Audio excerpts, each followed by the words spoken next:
Face à certaines déclarations tendant à dénaturer les efforts du gouvernement provincial du Haut-Touélé dans la gestion de la dotation de 0,3% des chiffres d'affaires de Kibali Gold Mine, l'exécutif provincial, à travers son porte-parole, Emmanuel Arama Odingbo Kiro, tient à lever toute équivoque et à rétablir la vérité dans un communiqué de presse numéro 00D du 20 juin 2020. Dans ces communiqués de presse, le porte-parole du gouvernement provincial n'est pas passé par le dos de la cuillère. Selon lui, la dot Kibali n'est ni une entité politique, ni un champ de bataille pour les ambitions partisanes. Il s'agit d'un mécanisme légal institué par les codes miniers révisé, destiné exclusivement au financement des projets de développement communautaire dans les zones impactées par l'exploitation minière. Pour ce faire, l'article 285 septie du règlement minier modifié par le décret-loi numéro 18/024 du 8 juin 2018 garantit au gouverneur des provinces en tant qu'autorité approbatrice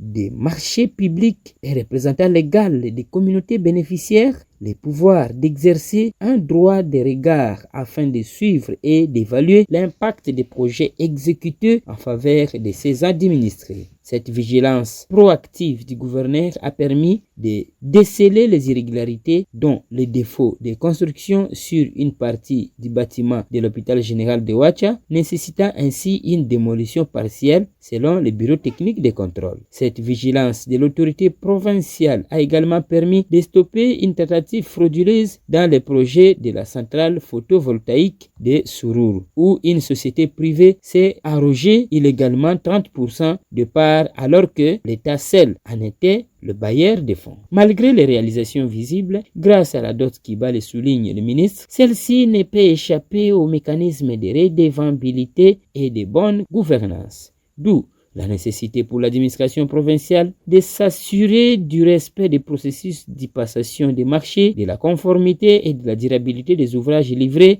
puis de la gestion orthodoxe des fonds publics. Par ailleurs, les mandats des animateurs de l'organe spécialisé de gestion OSG étant arrivé à son terme statutaire, le gouvernement provincial annonce son renouvellement imminent conformément au texte en vue de renforcer sa légitimité, son inclusivité et sa transparence. Enfin, le gouvernement provincial réaffirme son engagement à travailler en synergie avec les ministres nationaux des Mines et des Affaires sociales afin de faire de la dot Kibali un véritable levier de développement socio-économique au service de la population de la province du Haut-Touélé. Source, cellule de communication du gouvernorat Haut-Touélé.